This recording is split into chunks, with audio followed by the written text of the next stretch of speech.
fake news in our part of the world is not really the big problem. News is the problem. The way we filter the world.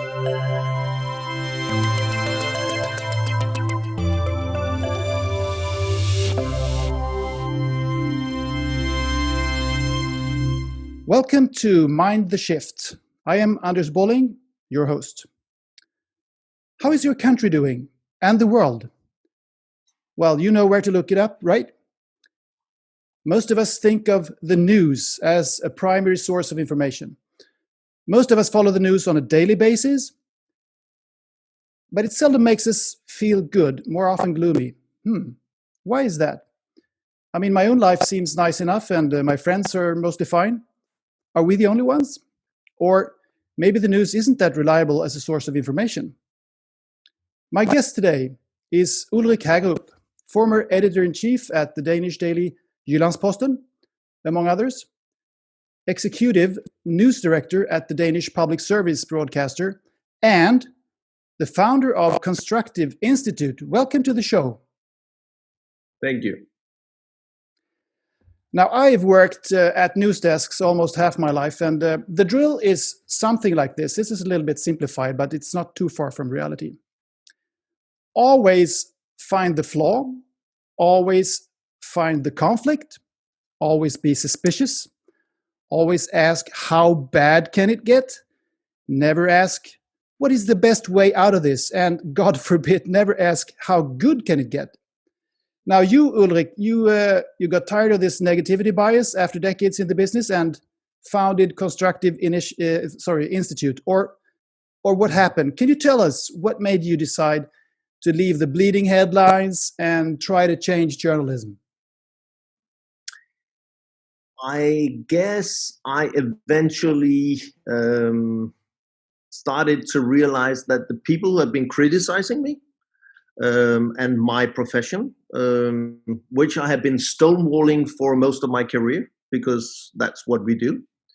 We don't want to be criticized. That maybe they were not completely right, but maybe there was some truth to what they were saying.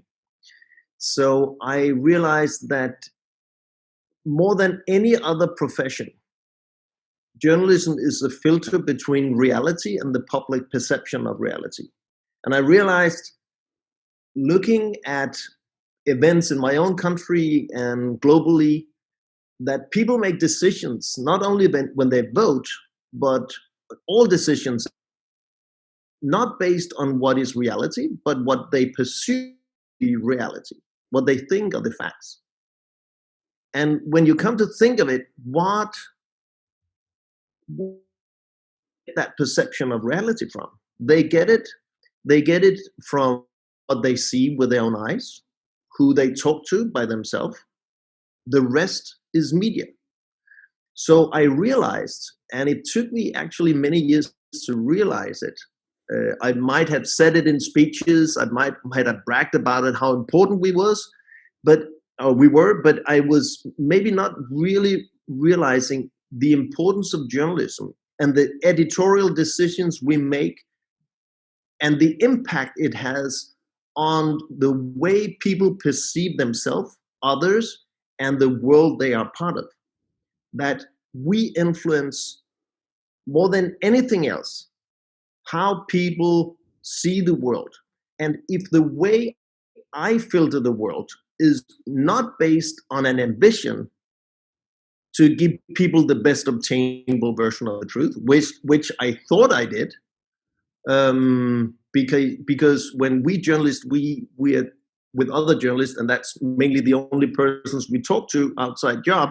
So we keep reassuring ourselves that we are really doing good for society, and we are so important for democracy, and we are the backbone of public debate, and without us, everything would fall apart. And I do feel that is very true. But I came to a point when I realized that we might also be part of the problem of the public the trust meltdown in democracy and in journalism. And I strongly believe that we also have to be part of the solution. A lot of people criticize journalists, and I think that some of it is partly true, and we have to listen to that, but we have to listen to it in order to find a way where journalism can play this important role in democracy that we should play. So what we should talk about today is not that journalism is bad, that it should not be there, but journalism has to reshape itself in order to play the role in society that we're supposed to. Because if we were not there, who should tell people about important matters in society? And should that be interest groups? Should that be banks, insurance companies, or politicians themselves? No. We have to do our job. And if we don't, it leads to populism, it leads to polarization, it leads to trust meltdown. And if the press doesn't work, democracy malfunction. And that's what we see.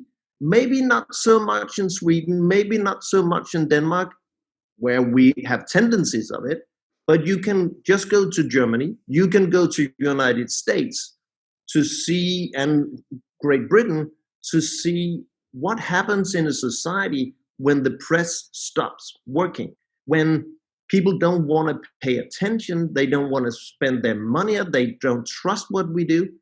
What happens in a society? And that's why it's so important, and that was the reason why I decided it's not enough to try to change DR. I have to try to change myself, and which is hard enough. And if I can do that, is it possible to change the global news culture? And this is so important that you there comes a time when you can't say to yourself, this is so important that somebody has to do something about it somewhere, sometime. Then you have to do it yourself. The change that we're waiting for. Yeah, you have to do it yourself. Be the change that you want to see. Yeah, exactly. And it sounds very Gandhi-like. I think he was the guy saying it, but it's. I think it's true. You have to start with yourself. Yeah. Well, that goes for small issues as well as large issues. It goes all the way, I think. I have spent a lot of time in public debates with politicians and CEO and interest group people, and they are all being, and it always ended up who were really the most stupid part. And they were saying that I was and my profession was doing wrong. And my response to that was, well, you could start yourself as a politician. Why don't you start? So if you behave well and did your job, that wouldn't be any problem. So we had a competition publicly year after year who was the biggest asshole. Pardon my French. And that the biggest liar. I mean, and who cares? And it might be true that both politicians and journalists should change. And I've come to a point when I realized I cannot change anybody but myself. But if I change, if I ask different questions as an editor or a journalist, I get different answers. I influence behavior. I influence the way people see themselves and each other. My choices as a journalist matters, and I have a responsibility. So this is a matter of values or self-awareness, you might say. And why should journalism be the only profession that we should not be critical about? Good question. Myself, I can sometimes think actually to myself that dry information from authorities is closer to reality than the news. I've never dared to say that openly among journalists because they would get mad at me. But you see my point, because it's really very. There's always an angle. Do you think it's always been like this in journalism? You were talking about this.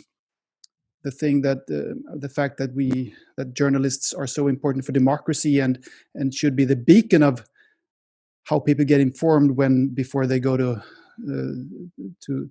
elections and things like that. Has it always been like this, or has it gone berserk during the last 2-3 decades? I it's a both and. We always talk about the good old days. I don't think there was a good old day in the press. There was a lot of bad journalism way back then, when journalism was mainly part of, you were hired by a publisher who was really a politician in the political struggle, and so you filtered the world accordingly.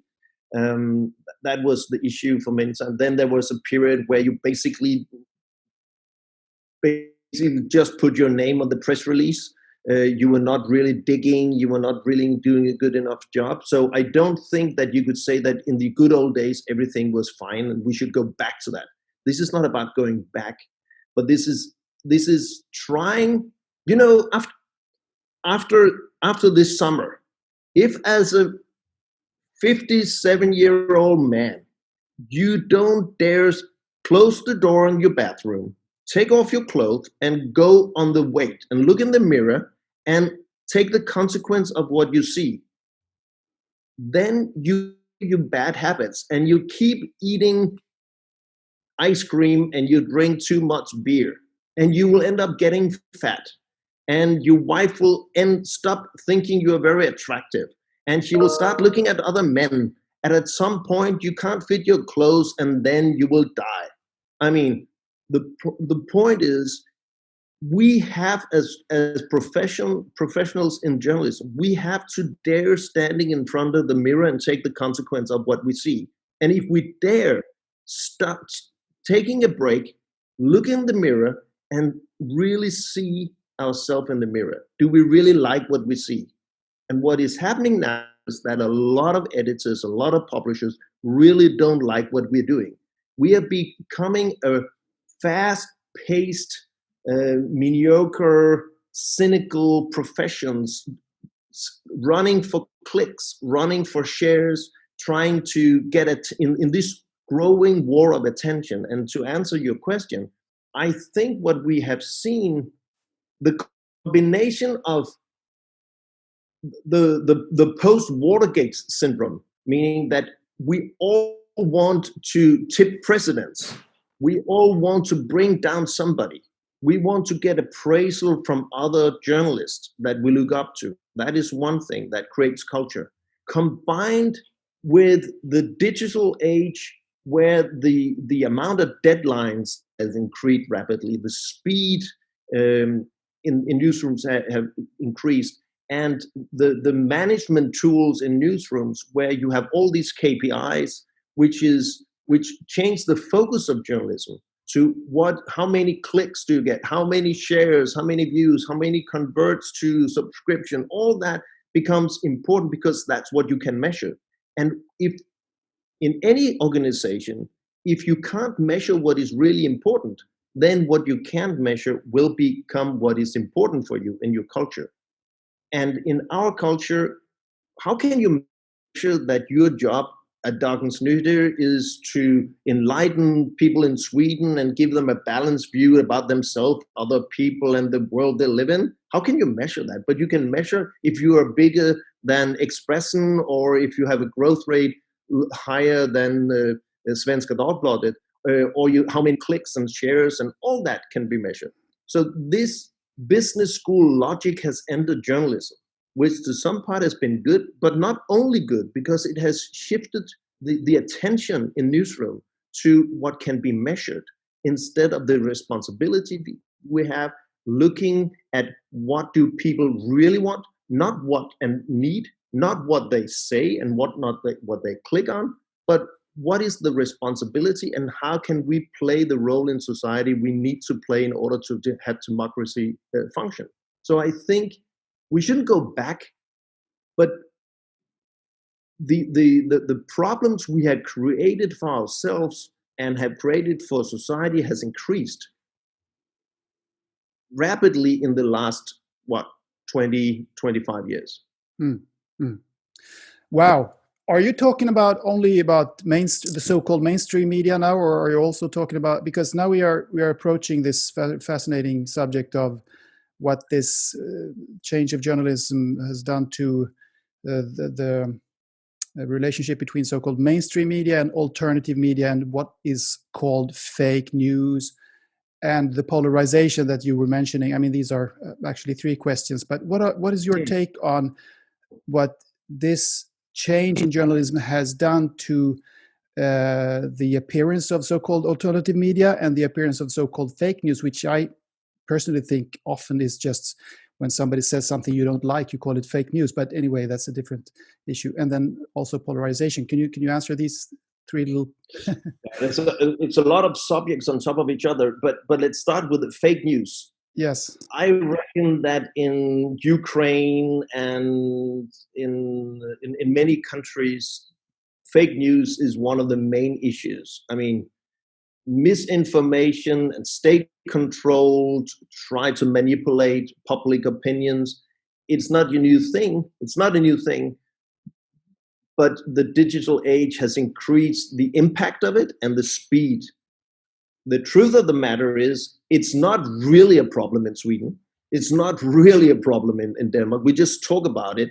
And we have a leader of the so-called free world trying to use the expression fake news about anything he doesn't like, which is screwing things up. Fake news in our part of the world is not really the big problem. News is the problem. The way we filter the world. And you and I, we have never written a fake story. We have never invented quotes. We have never lied. But I can say that I have filtered my journalism so it fitted to a headline. I have learned, and I was very good at angling either on the black or the white, despite the fact that reality was in colors in between. Or you might say the 50 shades of gray in the middle. But I was trained to look for the angle and every information, every quote that would fit into my angle, and disregard all the nuances in the middle, because that would blur the picture. In that way, I was not lying, but I was not really telling the truth, because I think nuances was complicating the narrative, right? I think, and in that process, I didn't lie, but I really didn't tell the truth either. The problem was not that the numbers were wrong. The problem was that the picture I presented was wrong, right? You come from the same country as Hans Rosling, and he made a very big contribution to the world by documenting that people have a screwed picture of the world. They think the world is far worse than it is. And where does that come from? It comes from you and I and our culture, the way we filter the world for people.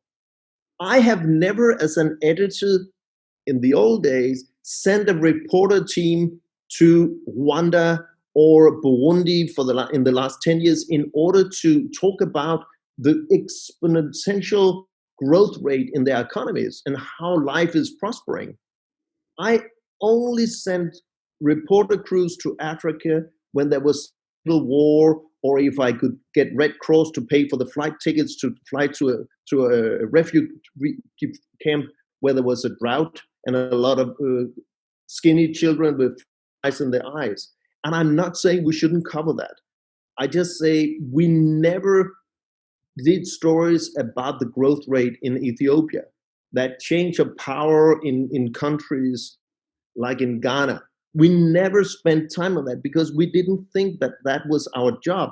Our job was to do stories about things that didn't work, with the consequence that people in my country think that everything in Africa is hopeless. There's only problems in Africa. And if you've been there, you know there's a lot of problems in Africa, but there's a lot of potential, a lot of great stuff going on in Africa. And that's just a little example of how we screw the world, the picture of the world and the perception of the world. Right? Yes, I know exactly what you're talking about. And I couldn't agree more. I mean, I actually worked a bit with Hans Rosling, as you mentioned. So, and I've written a book together with a colleague about Africa and Africa's challenges. So I know exactly what you're talking about, and it's completely true. So let's go over to the concrete stuff that you're working with right now. I mean, Constructive Institute and what you're doing on your website. It says this is a global hub for people who believe that journalism might be part of the problem in the trust meltdown in our democracies, but also that journalism needs to be a part of the solution. Mhm. So what is it that you are doing and trying to change in your institute? We are trying to help publishers, editors, board members, reporters to stand in front of the mirror and take the consequence of what they see. Try to come up with new concepts, new ways of angling the stories. Basically saying constructive journalism is three things. One, it's about nuances, not only the black or the white, but how do we do stories about nuances? If we only do stories about all the people who die of coronavirus, but never do stories about all the people who was not infected or got well again, then people just get afraid. Of course, we should count how many people die. And of course, we should compare Denmark to Sweden and strategy and all, but we should have the full picture. So that's one. Number two, has anyone come up with ideas that we can learn from fighting this? An example in the coronavirus, the story coming out of South Korea about they had a problem, they had to test a lot of people in South Korea and do it in a safe way.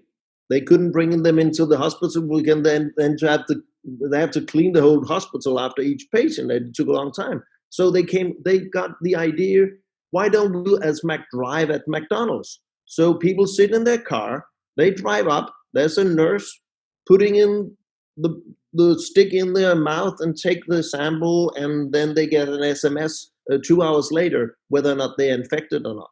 That way of trying to test a lot of people in a safe and fast way has spread through media to Denmark and Sweden and a lot of other countries where hospitals are doing that. So a good story is not only about the problem, but also stories that can inspire to potential solutions, right? And the third thing we try to work with is how can journalism can a journalist use his pen or microphone as more than a dagger or sword trying to nail somebody? Can we have a debate which is not orchestrated like a boxing match, where you have blue corner and red corner, and you see yourself as a journalist as the referee whose main job is to put people up on their feet again so they can continue fighting, because that's where the entertainment is and the money is?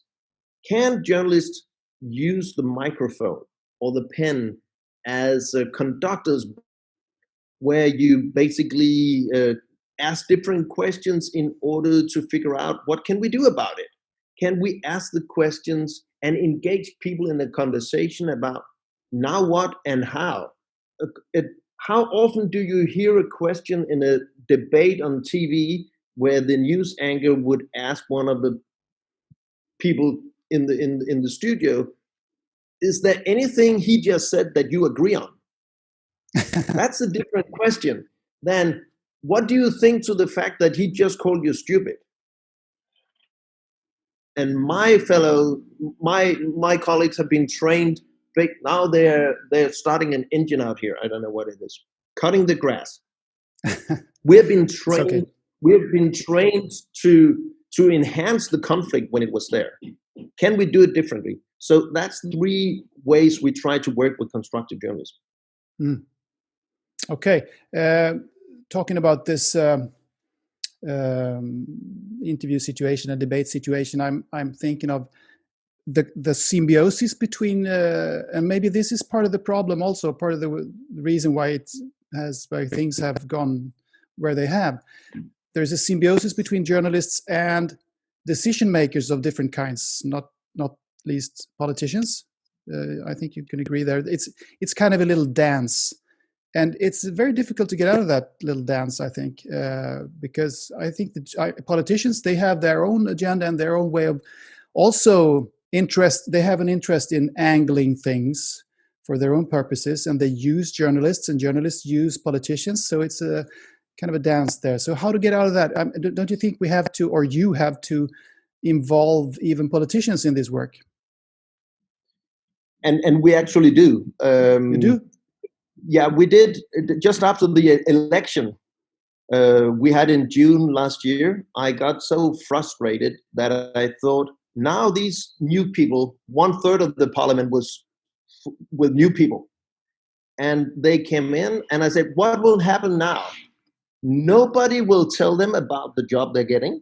They will be put in a political party, and somebody will tell them, you can only say anything when we tell you to, and you should say what we tell you what you say, and you should and we will applaud you if you say something bad about your opponent.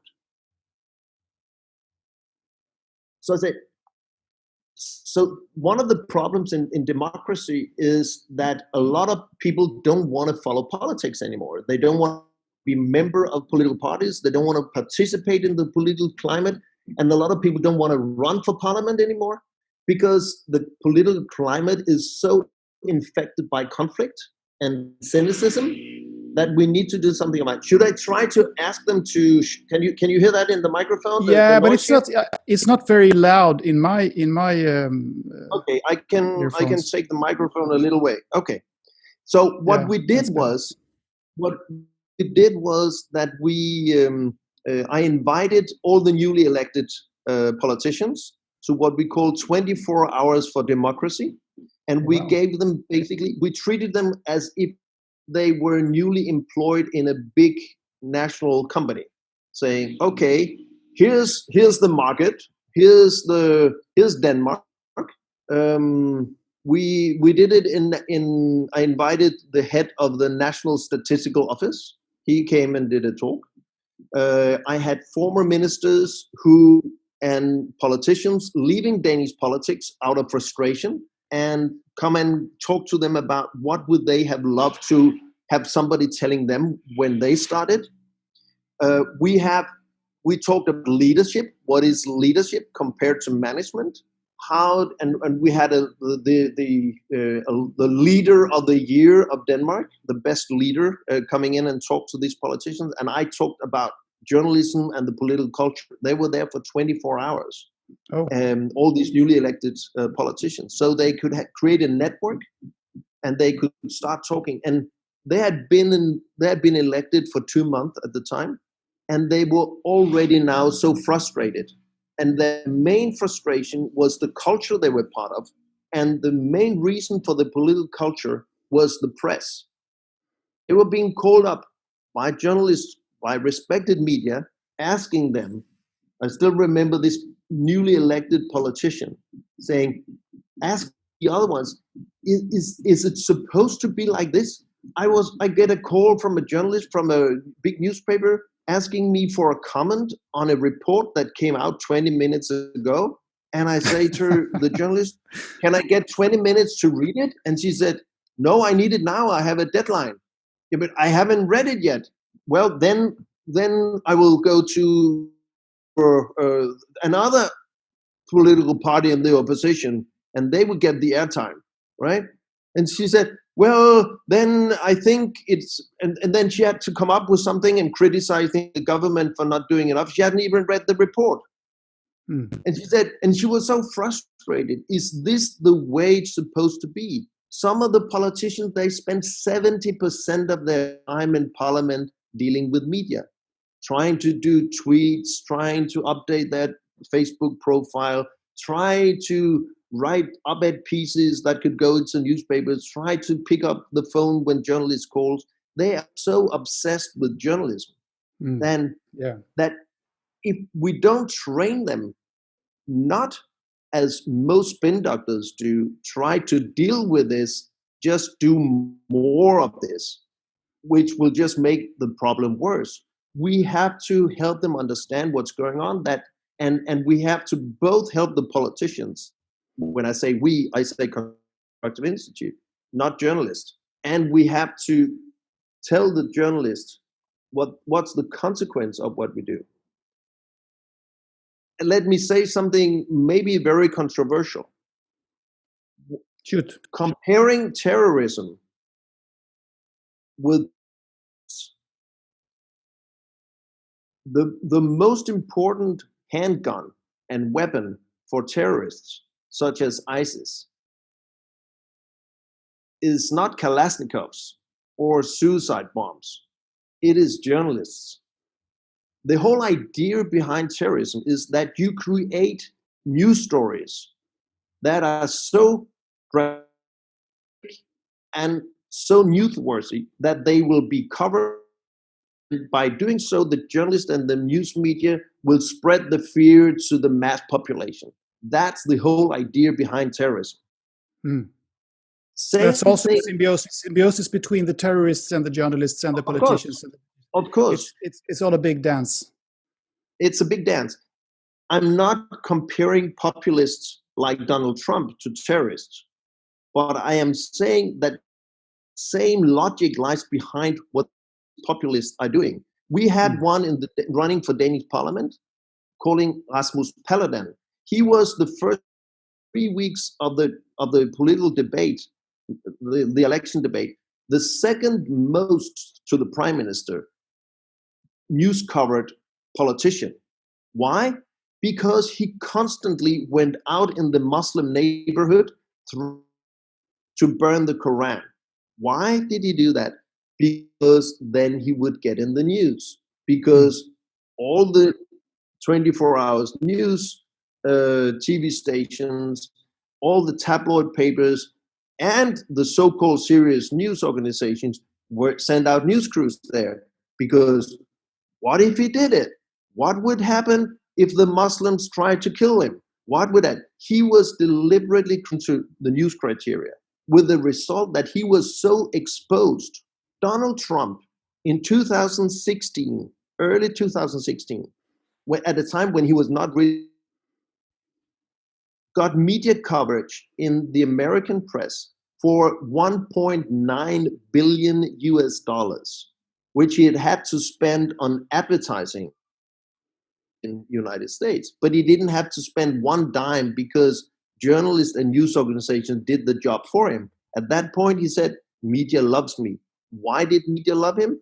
Because Trump knew exactly what he was doing. He was creating conflict. He was creating drama. He divided everybody into crooks, Mexicans or Muslims, or victims. All you losers of globalization, vote for me, let's build a wall. He got so overexposed because of the freak show. So what you talk about, the symbiosis between politicians and journalists, if we don't take care, we will give the microphone and the airtime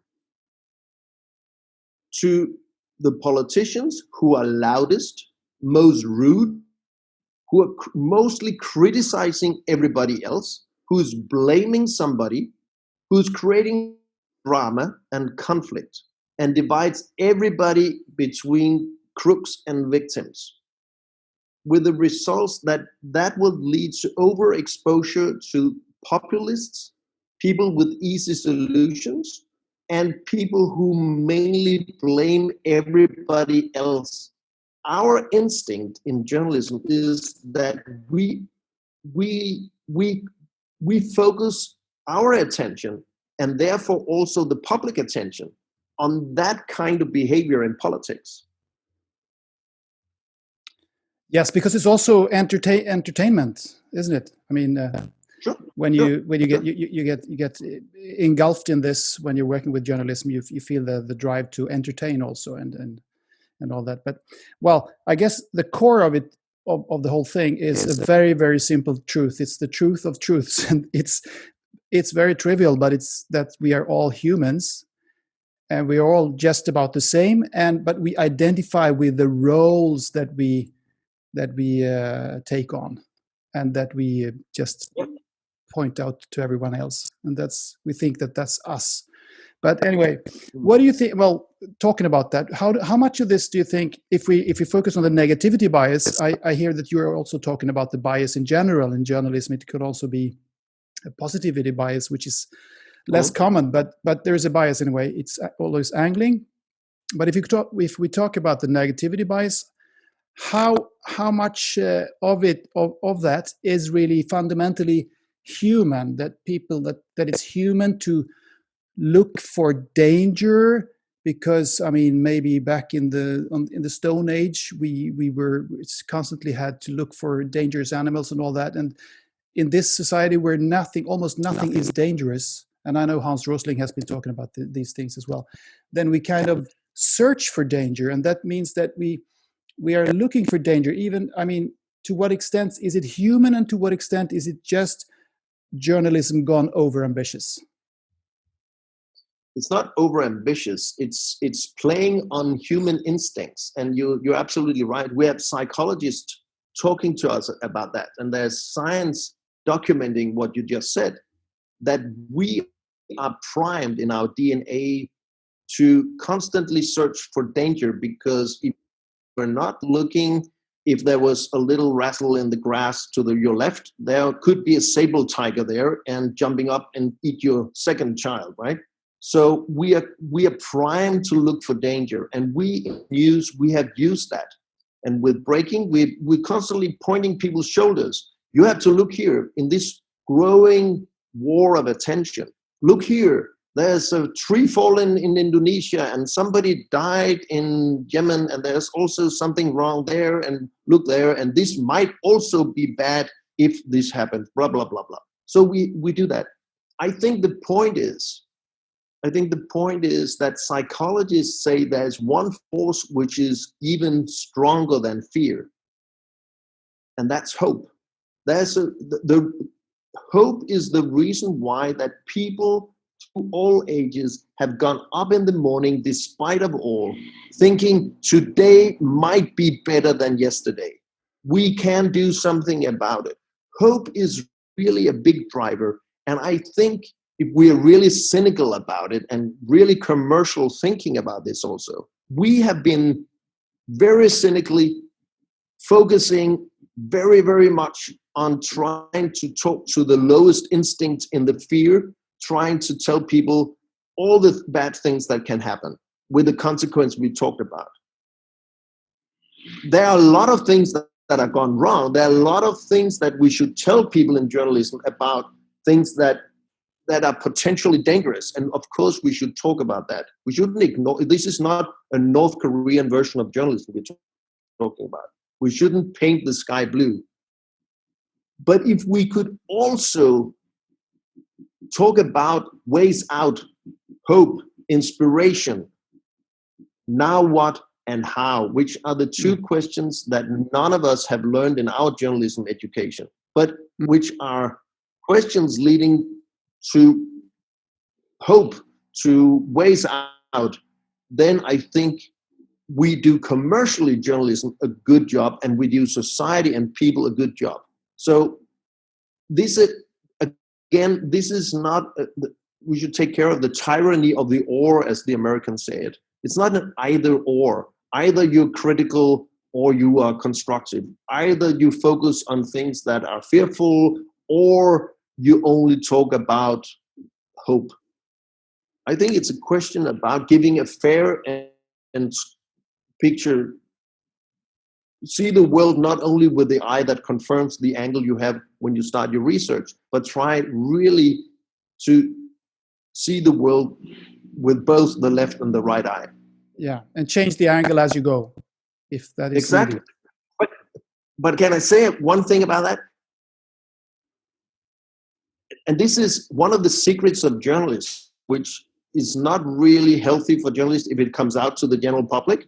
But the truth is that a lot of stories are made in journalism where we have the angle desk or before we pick up the phone. We know what we want the source to say, especially on TV. I mean, in news journalism, you have written your script, your clipboard, before you sit in the car driving out to the scene, because otherwise you can't make your story. You lose time. You won't be able to file your story back to the newsroom before deadline. So for a generation or 1.5, journalists in TV news very often know exactly what the story should be before they start going out into reality. So what I have found is really interesting now, when I don't have to produce stories every day, when I invite people in and we talk with them, not in order to get quotes out of them, but in order to have a conversation with them and understand. And sometimes they say something that surprises me. Sometimes they say something that really surprises them because we have a conversation about it. But we don't have time in journalism to do that on a daily basis. And that's really dangerous because then... And it's really not very interesting if you have the angle ready on beforehand, no, is it? No, but the truth of the matter is a lot of journalism is done like that. I was extreme news reporter thinking if the world were like this, it would be a damn good story. And then I started my research and I looked for the number in a report that would confirm my angle. And I skipped all the numbers that might nuance the picture. And then I needed an expert. It really doesn't have to be an expert. It just have to be somebody at a university. He didn't have to be he just had to have a title. He didn't have to really know what he was talking about. I really didn't care. So I just called him, and there were some professors, they would basically say anything to everything because they love being in the paper. So they would be expert on whatever. And they had never done any research on any of it. They just had a title. But I didn't care because then I had my story, and then I just had to make the story political. And I could call any politician in the opposition, asking them, what do you think about it? And they say, well, and I said, won't you take it up in parliament? Yes, sure, you can write that. What's the story about? And then I had my story, and the politician was happy. The so-called expert was happy. My editor was happy, and I was happy. And it was quoted in all the other media. What was the problem with that? The problem was it was not a lie, but was it true? I don't care. You're really disclosing the dark secrets of journalism here. I love it. You were mentioning education, so that's also something you could ponder here, because to what extent did you learn these skills when you went to, I know you went to journalism school in Denmark in the 80s. I did in Sweden a few years later. And I mean, we learned about these angling skills there, and to see the world in black and white and see conflict, as far as I remember. So to what extent do you think it's needed to change, number one, the journalism education, and number two, the general education of people in schools? Because I think it's not properly taught to pupils today how news media works. I listen to my kids, my children, they're grown-ups now, but they didn't really learn much about how media works, and that it's just a little snippet of reality that is displayed. They think it's the world. So how to change that? I think, and we actually work with both high schools and people's high schools, which is a school system between high school and university. Actually, I'm there now to talk to some of these high school students, children, young people between 18, 19.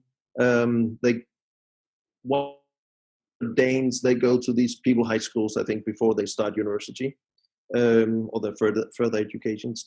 And that's the recruitment base for journalism schools. So it's important to talk to them.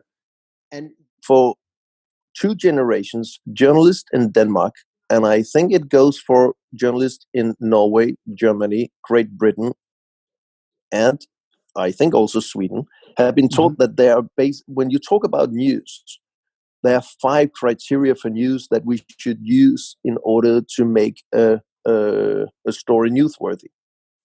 And it is sensation, conflict, a sudden event, meaning it has to something that has just happened, and it has to be relevant and important. The question was, if that's what we are taught, where does that come from? And we looked into the textbooks, and they all referred back to the first scientific article written about news. It was written in 1965 by two Norwegians, Galtung and Ruge. Johan Galtung was a Norwegian professor at the Norwegian Peace Institute, and he did that survey about 4 Norwegian newspapers and looked into what they had published and figured out what were the criteria that made it be publishable. And he read an article. If you read that article, and we read it, it's very long, it ended up with a warning saying, if you continue to do this in the press, it would lead to 2 things. One, a growing tension, both nationally and globally, between center and periphery. And number 2 is people will get a wrong picture about the world because everything that is dramatic and full of conflict will be overexposed. I said, what is that? So I tried to figure out when Mr. Galtung died. It turned out in Wikipedia that he was born in 1930, but it didn't say when he died. So I said, maybe he's still alive. So I found him. He lived in his house in southern Spain. Oh. I took a plane down there and did an interview with him.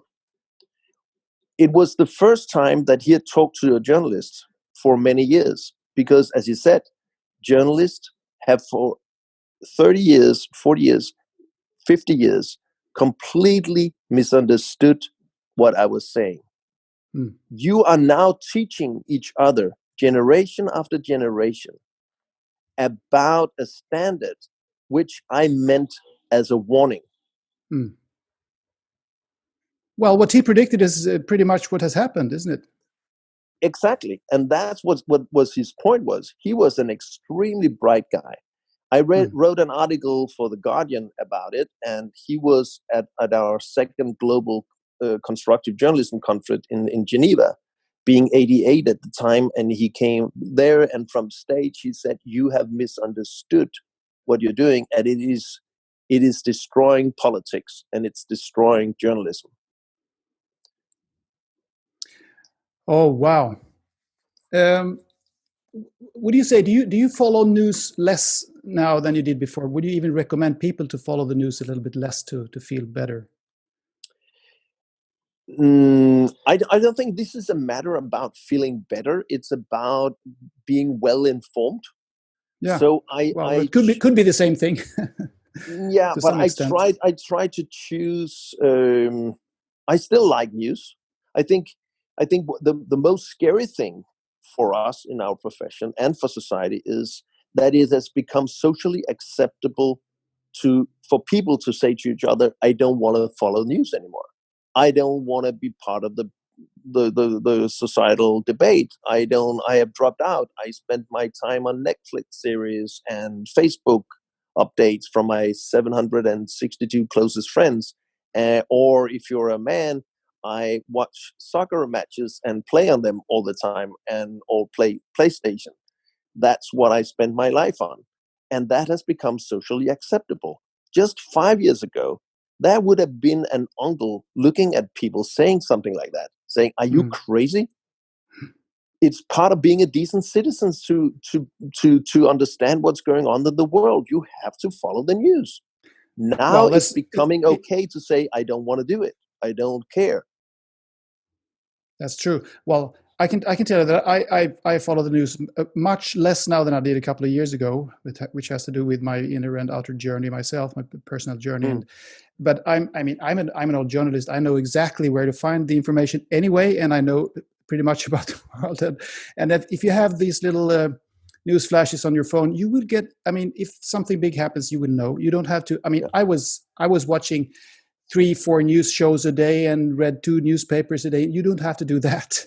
And I realized that, I mean, you don't have to play on soccer. You can meditate, or you can walk in the woods, or you can do a lot of things So exactly. And I think, I mean, I had to be constantly updated to every story all the time, which drove my family crazy, and yes, maybe also myself.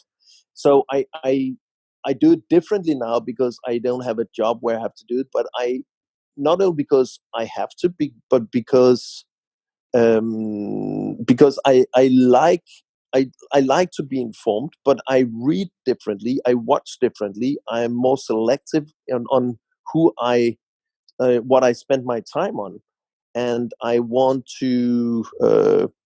I think the stories that give me perspectives are more interesting. Stories that are inspirational are more interesting for me.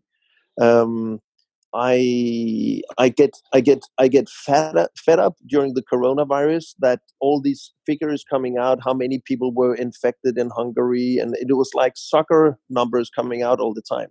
yeah, Um, but I think it's interesting to figuring out what is the strategy they're following in Sweden and in Brazil, and what's going on. I think it's interesting to figure it out that less Danes have died in 2020 so far than in a normal year, um, despite of Corona, mm, because people don't get infected. Less new babies are die or have difficult birth. Maybe due to the corona, because pregnant women are less stressed when they come in or whatever it is. I think all these tendency stories are really interesting. What is it doing to our lives when we have these lockdowns, and when life is changing so dramatically for the whole planet? What does that do? These stories are far more interesting than every hour to check the latest news flash.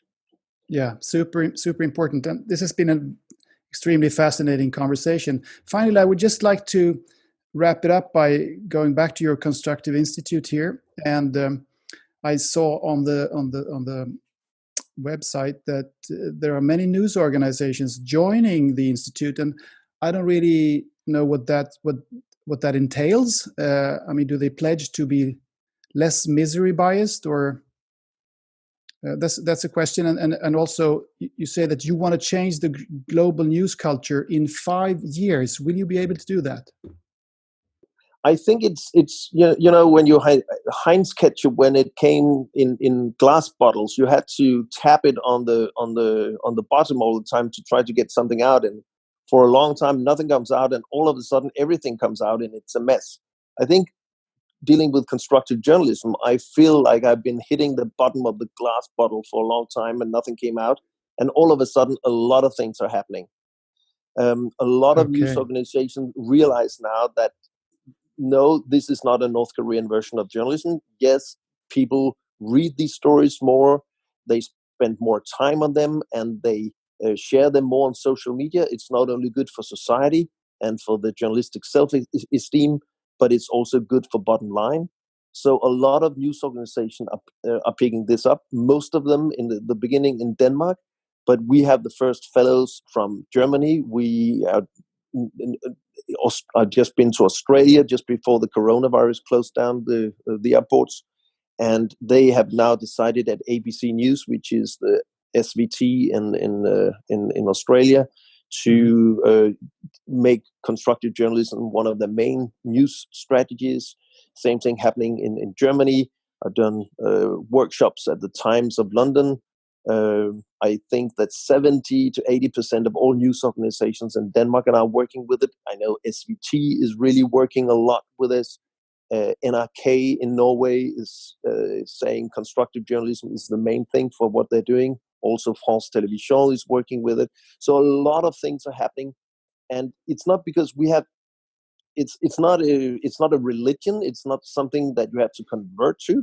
It's not that we have answers to everything. But what is happening is that a lot of news organizations realize we have to experiment. We have to be more responsible. There are other ways of doing it that just turn up the volume button in order to get attention.